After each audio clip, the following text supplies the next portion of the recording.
A esta altura, en la que hablamos bastante de la distribución del máximo y del mínimo y de distintos estadísticos de orden, suele surgir una pregunta que es bastante razonable y la voy a explicitar acá. Yo como no entiendo si el mínimo de n variables aleatorias es alguna de esas variables aleatorias y todas las variables aleatorias x1, xn tienen distribución f, la misma distribución f, ¿cómo es que la distribución del mínimo no es también esa misma f? Es una pregunta que surgió en una clase teórica cuando discutíamos una clase de consulta sobre la teórica, y me parece una pregunta, es una pregunta que suele surgir a esta altura cuando uno ya vio todo esto. Entender esto como una pregunta válida amerita, pensé que la mejor manera de resolverla era mirar un ejemplo sencillo, pero mirarlo con cierta insistencia. Miremos el ejemplo. María y sus hijos bebés. María tiene 3 hijos bebés: Ana, Braulio y Cecilia. Los acuesta a dormir de noche, pero como canta muy lindo, los 3 se duermen apenas ella termina la canción. La cantidad de horas que duerme de corrido cada bebé es una variable aleatoria discreta que toma los valores 6 y 8 con probabilidad de 1/2 cada uno. Un ejemplo muy sencillo, como ven, y cualquiera que haya interactuado con bebés sabe que este es un sufrimiento. El sueño de los chicos y el sueño de la madre es un sufrimiento. Entonces, esto es un ejemplo muy sencillo. O duermen 6 o duermen 8 horas, y cada uno con probabilidad 1/2. Asumimos que estas 3 variables aleatorias son independientes entre sí. Este es un modelo quizás un poco ficticio, pero bueno, es para hacer las cuentas sencillas. El ejercicio pide, o el ejemplo pide, hallar la distribución de la cantidad de horas que duerme de corrido la madre, si se duerme en el mismo momento que sus 3 hijos, y se despierta cuando se despierta el primero de sus 3 hijos. Y después comparar la probabilidad de que Ana duerma 8 horas corridas, Ana es uno de sus bebés, con la probabilidad de que la madre duerma 8 horas de corrida. Entonces vamos a resolver este ejemplo. Para resolverlo, numeramos a los bebés 1, 2, 3, Ana, Braulio y Cecilia. Ponemos los números para que sea fácil asociarlos a variables aleatorias indexadas en el 1, 2, 3. X sub i entonces es la cantidad de horas de sueño que duerme de corrido el 19. Lo que sabemos es que estas 3 variables aleatorias son independientes y que su función de probabilidad puntual está dada por esto que está acá, donde lo que estaría faltando es poner acá P sub x en realidad. ¿Está bien? Estas son las probabilidades puntuales. Duermen 6 y 8 horas con probabilidad de 1/2. Y, que es la cantidad de horas de sueño que duerme la madre, es, bueno, el mínimo de las 3 variables aleatorias. Como este es el mínimo de 3 variables aleatorias que toman valores 6 y 8, el rango de i es los mismos valores 6 y 8. ¿Cómo podemos encontrar la distribución del mínimo? Bueno, hay que calcular la probabilidad puntual de uno de los valores, o de ambos. En realidad, comencemos con la probabilidad puntual del 8. Para que el mínimo de las 3 variables aleatorias valga 8, lo que tiene que pasar es que al mismo tiempo, simultáneamente, al mismo tiempo, o sea, la intersección, tiene que ocurrir la intersección de estos 3 eventos. Los 3 bebés tienen que dormir 8 horas. Entonces, este evento que está acá es equivalente a este evento que está acá, la intersección de estos 3 eventos. Por independencia, la probabilidad de una intersección es el producto de las probabilidades. Y la probabilidad de que este evento ocurra es la probabilidad puntual de que la variable xy tome el valor 8, con i desde 1 hasta 3.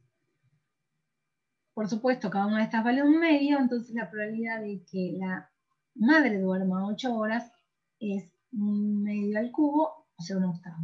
Y la probabilidad de que duerma 6 horas es el complemento, la probabilidad de complemento 1 menos 1 octavo, 7 octavos.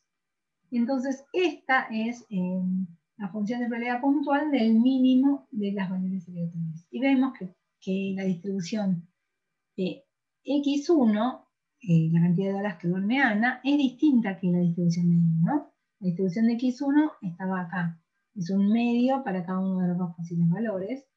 Y la distribución de I es distinta. Y el segundo punto de este ejercicio nos pedía comparar la probabilidad de que María duerma 8 horas con la probabilidad de que Ana duerma 8 horas, o sea, este 1 octavo de la madre contra este 1 medio de la hija.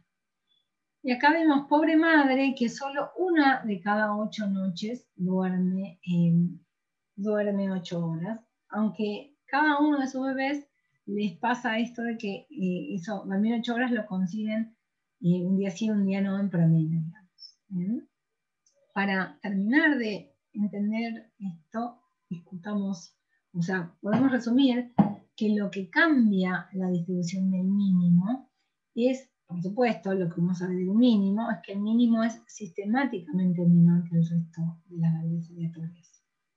Entonces, la sistematicidad es la que cambia la distribución. Bueno, lo que dijimos recién, de que la probabilidad de que la madre duerma 8 horas corridas es mucho menor que la probabilidad de que la hija lo haga. Y esto es en realidad un ejemplo más sencillo, pero lo mismo está pasando en los ejemplos anteriores, donde vimos que la distribución del máximo se concentra en los valores mayores y la distribución del mínimo se concentra en los valores menores. Pero este es un ejemplo que al ser tan fácil, tan sencillo, podemos incluso hacer la siguiente construcción. Podemos hacer lo que se llama un acoplamiento, es decir, una construcción simultánea de las variables aleatorias a partir de una sola variable aleatoria uniforme C1. Veamos esta construcción. A partir de una sola uniforme 0,1, una U con distribución uniforme 0,1, vamos a definir X1 de la siguiente manera. Si U cae entre 0 y 1 medio, X1 va a valer 6. Y si U es mayor que 1 medio, va a valer 8. Lo mismo vamos a hacer con X2 y con X3, que van a tomar los valores o 6 u 8, no sé qué esté más, es solo para... en vez de escribir una llave con los resultados, lo hacemos a través de un más e indicadores.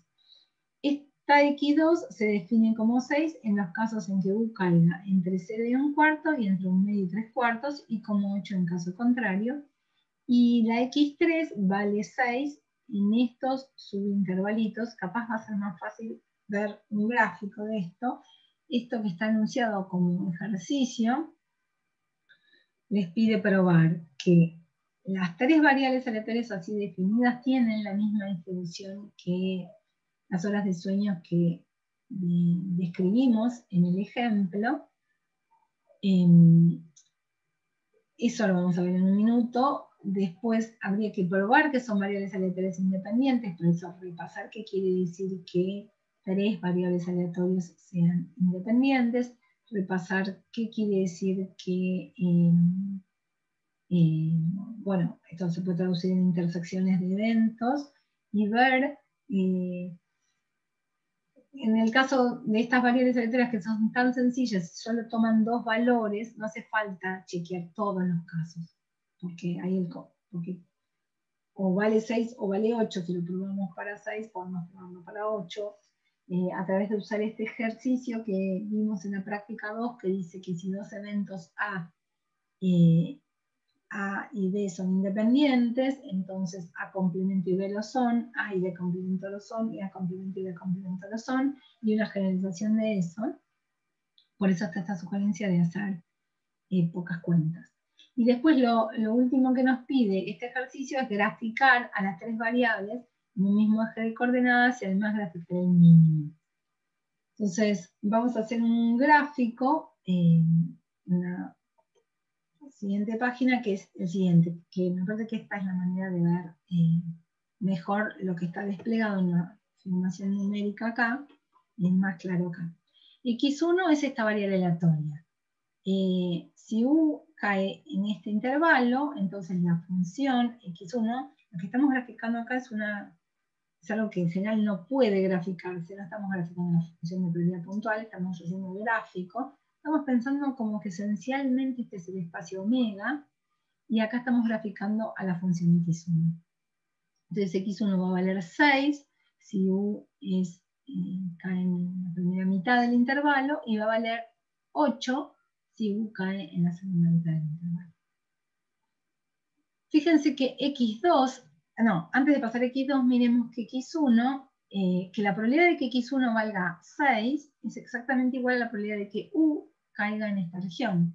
La probabilidad de que u caiga en esta región, eso lo escribí acá, la probabilidad de que x1 valga 6 es lo mismo que la probabilidad de que u pertenezca al intervalo 0, 4 octavos, y esto, como este intervalo es, como u tiene una distribución uniforme, esto es un medio.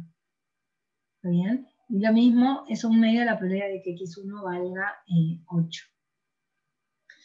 ¿Qué pasa con x2? x2, les muestro acá la definición, tiene como divididas las regiones donde vale 6 y 8, divididas de tal forma que en intervalos de longitud 1/4, 2 octavos, acá está puesta la misma escala para entender bien el gráfico, x2 vale 6, después vale 8, después vale 6, después vale 8. Esta manera como escalonada, rompiendo a la mitad este intervalo en una parte, cuando esta vale 6, esta a veces vale 6 y a veces vale 8, este escalonamiento es lo que hace que x2 sea independiente de x1. Porque saber que x1 tomó el valor 6 no nos cambia la probabilidad de que x2 tome el valor 6. ¿Está bien? Porque la mitad de las veces que x1 toma el valor 6, o sea, la mitad de las veces en las que u cae en este intervalo, en el intervalo 0, 1 medio, la mitad de las veces x2 vale 6 y la mitad de las veces x2 vale 8. Esto es lo que les digo que hagan con cuidado, que calculen, por ejemplo, la probabilidad de que x1 valga 6 y que al mismo tiempo x2 valga 6 y lo comparen con el producto de las probabilidades. Bueno, esto queda como ejercicio. Lo que sí podemos ver fácil es que x2 tiene la distribución adecuada porque la probabilidad de que x2 valga 6 es exactamente igual a la probabilidad de que x2 valga 6 es exactamente igual a la probabilidad de que u pertenezca al intervalo 0, 1 octavo, unión el intervalo 4 octavos, 5 octavos. Y esto, perdón, puse mal, por suerte puse mal, desde 0 a 2 octavos, o desde 4 octavos a 6 octavos, es decir que esto vale, como U es uniforme del 0,1, tiene probabilidad exactamente igual a un medio, ¿no? Hay 2 octavos acá y 2 octavos acá, nos faltan 4 octavos, que es un medio. Bueno, lo mismo puede verse de x3, que está graficado acá, que lo que hace es divide cada uno de estos intervalitos de esta forma. Ahora, ¿qué pasa con el mínimo? Cuando uno va a mirar el mínimo, ve que en toda esta primera mitad del intervalo, el mínimo seguro que es 6. Y después, cuando miramos para adelante, vemos que de entre 4 octavos y 6 octavos también el mínimo es 6. Y en los últimos dos tramitos, acá tenemos esta que vale también 6 acá, con lo cual el mínimo vale 6 entre 0 y 7 octavos, y solamente vale 8 en esta situación. A ver, voy a mostrarles la construcción en R.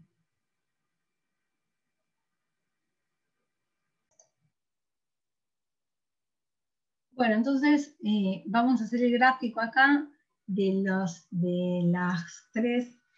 4 variables en el mismo gráfico. Entonces ustedes miren el gráfico que va a aparecer acá en la pantalla de la mitad derecha de la pantalla. Así les muestro el gráfico acá. Entonces, Vamos a dibujar primero la variable, esta es la x1, o sea, voy a hacer todos en el mismo gráfico, ¿no? Entonces esta es x1, que vale, bueno, por supuesto, lo que dijimos antes.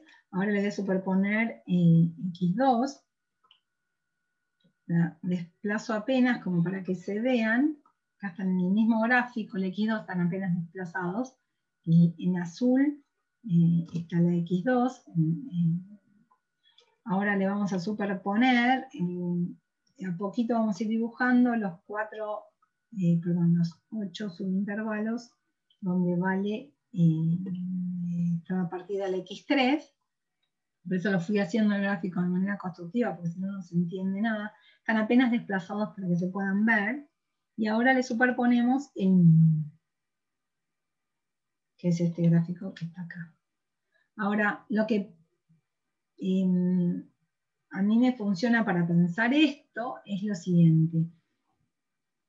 Yo puedo pensar acá que en U, acá tengo el espacio en el eje X, está el espacio muestral, como les decía antes. Entonces, por ejemplo, este día que está acá, digamos, el día que se corresponde con un punto que está entre 1/8 y 2/8, se puede ver representado así, como que el bebé número 1, que es el verde, durmió 6 horas, el bebé número 2, que es el azul, también durmió 6 horas, y el bebé rojo durmió 8. Y por lo tanto la mamá se tuvo que levantar a las 6 horas.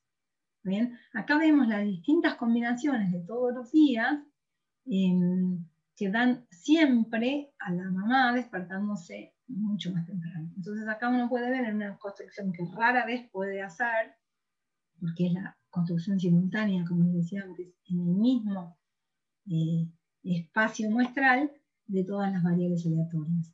Y se llama un coupling o acoplamiento, que permite entender un poco qué es lo que está pasando.